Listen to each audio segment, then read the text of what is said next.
Welcome to PRlicious with your favorite host, Udochi Adachuks. PRlicious is that podcast that makes you wonder, where have I been all my life? Well, you are here now, and let's set the ball rolling.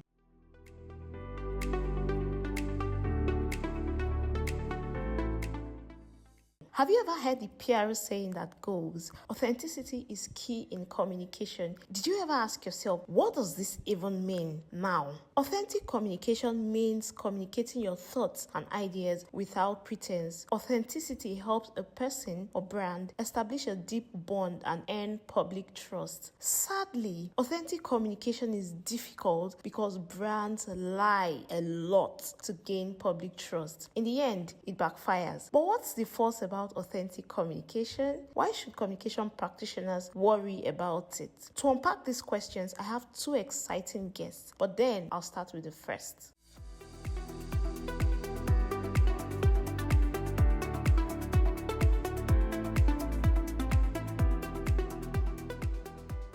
My first guest is Charlotte Taylor Dimond. She is the director of Sidekick PR, an associate lecturer at Sheffield Hallam University, and a co-research student at Leeds Beckett University. She is a lot, I must say. So when I dropped the message, when I dropped her a first message on LinkedIn, I didn't know what to expect, but surprisingly, she said yes to my request. Thank you so much, Charlotte. Not a problem at all.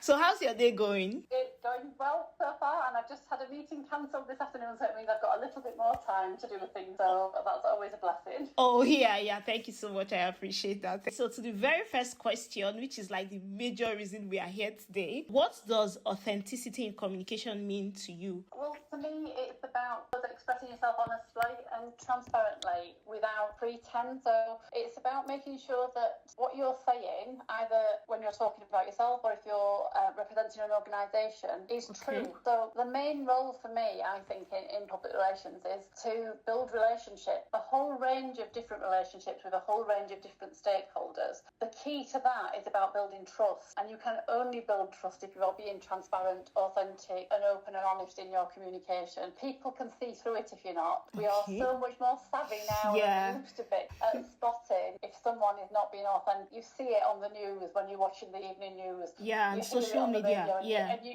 You know that people aren't being true to what they believe, and we spot it now, and people can get called out for it so much. So it's so important that you are talking from a place where you're being honest, open and transparent. Yeah, I agree with that. Secondly, do you think authenticity requires organizations to speak for or against social issues, like to prove loyalty? So if yes, how do we distinguish between genuine commitment and trend jacking? Yeah, I think again that's an area of massive research. You see a lot of organisations jumping on bandwagons.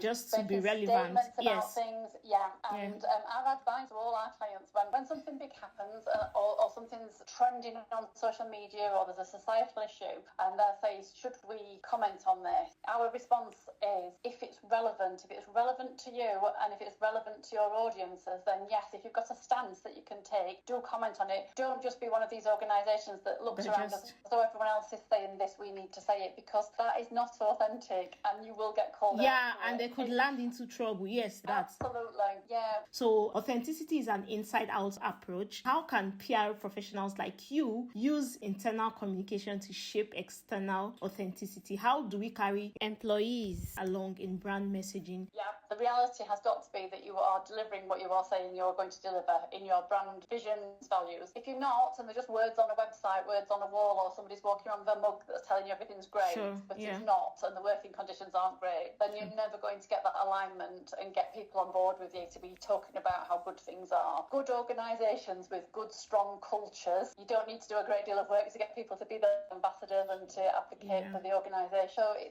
it absolutely starts from within. It starts from getting that culture right and delivering, not having words that don't mean anything. You see it a lot with people who pay a fortune for getting these visions and values, but if you ask the staff, is that what's happening to you?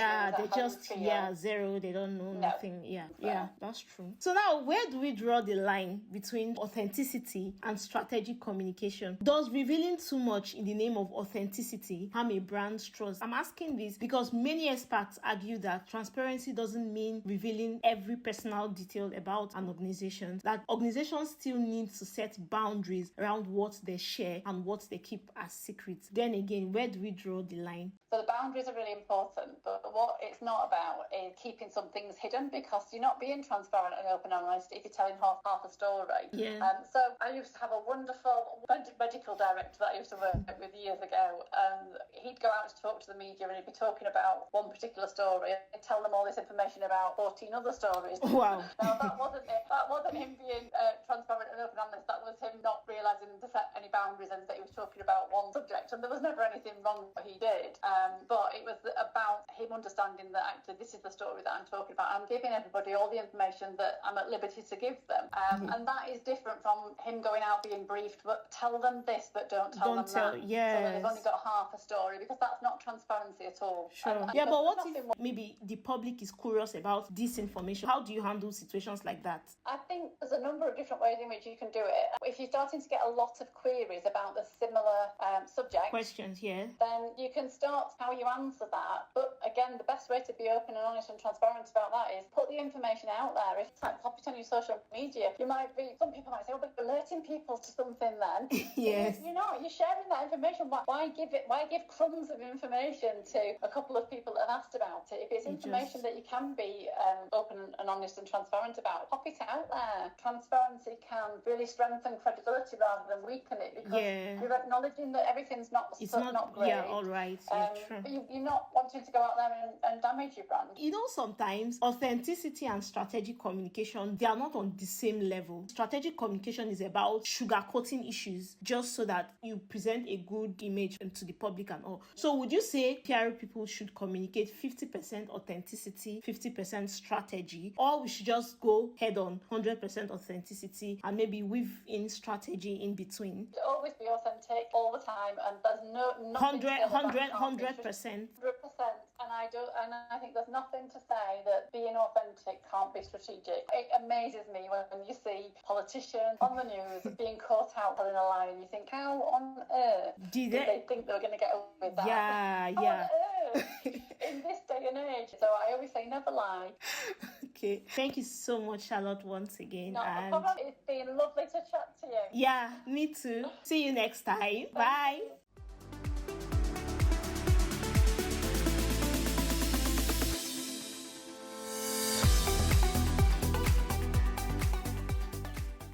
It's been an exciting one with Charlotte, but let's switch gears to talk about authenticity in political communication.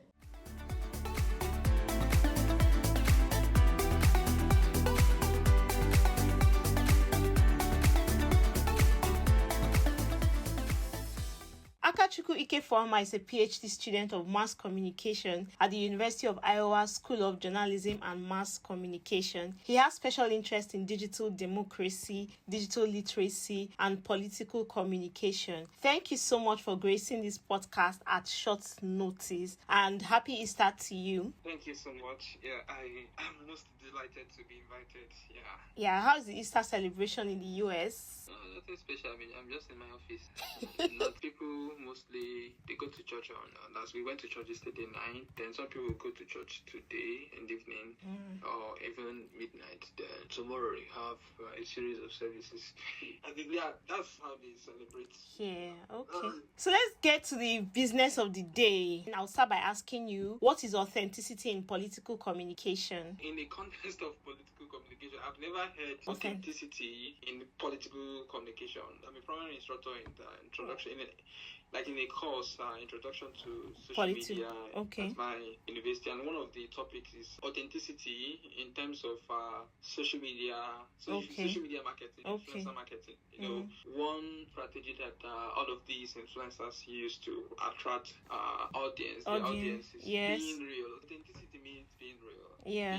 Being yourself. I would doubt to what extent some politicians may want to be real. To be real, because So, but for you, what do you think authenticity should mean in political communication? Well, before I answer that question, the question that should be answered would be: would it be convenient for politicians to be authentic, to be real? Okay, you can start by answering that. Yeah, because politicians, there are certain politicians, especially in the context of African countries, that wouldn't want to be their real self. Imagine a politician that is dubious, that Otherwise, politicians would want to present the best part of themselves. Just Yes. if you're going for a job interview, vying for a political position is like going for a job interview. So you have to present the best part of you. Yeah. So when you're really selective in what you present and what you do not present, that means there's no authenticity. Right?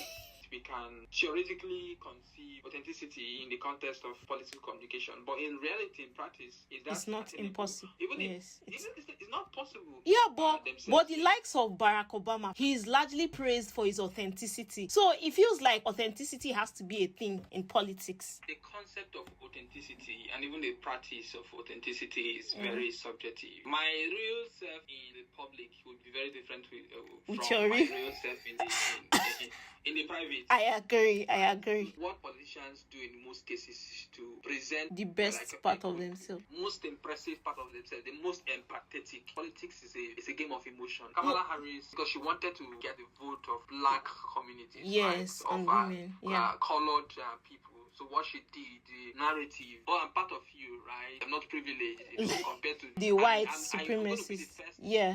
Female president here in the US, which is wonderful. But speaking of emotions, you mentioned something about emotions. What do you think voters actually prefer? Do you think they prefer authenticity or consistency? Because for people like Donald Trump, he is often hailed as, this guy is authentic, but at the same time, he is inconsistent. Even at that, he won the hearts of many Americans, and of course, he won the elections. That's a tricky question because in terms of demographic, people want different things. Yeah, so some voters may want someone who is authentic. Some people want someone who is consistently saying the same thing over and over again. And if they are lies. If you check Donald Trump's behavior and character and whatever, you would understand that he's been, in quote, consistent. But there's been a few inconsistencies. Donald Trump, for sure, he says things as it is in his mind. For most of the times. There were certain things Donald Trump said, even Kamala Harris said. That they were sure. Yeah, I kept up with that. They were lies. Both of them lied. Politicians lie generally, so...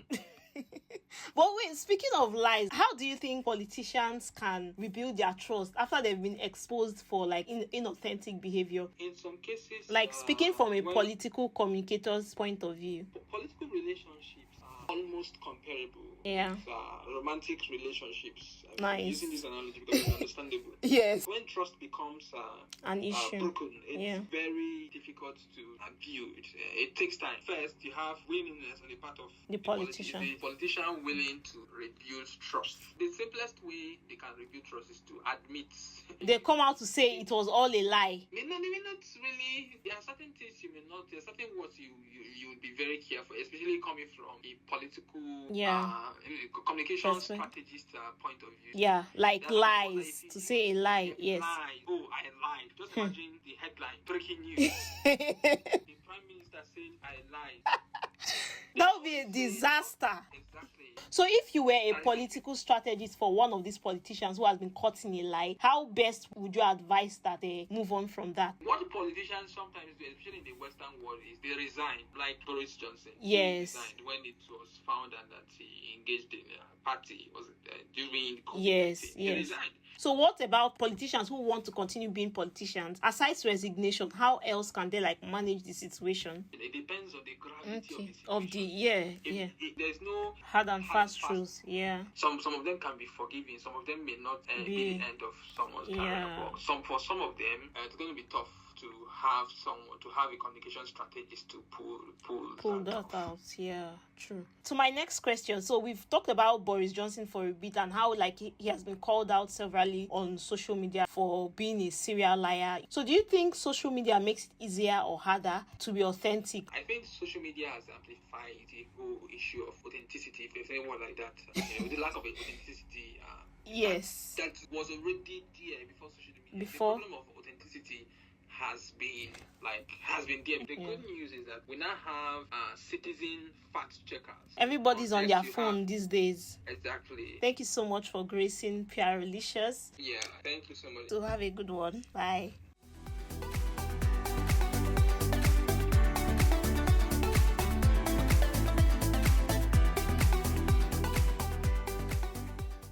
What do Charlotte and Akachukwu have in common? They agree that you should admit and apologize when you are caught in a lie. But what do you think? Anyways, share your thoughts in the comments below. Thank you for lending me your ears, and I'll see you in the next episode. Remember, I am Udochi Adachuks, your favorite host, and this is PRlicious. See ya!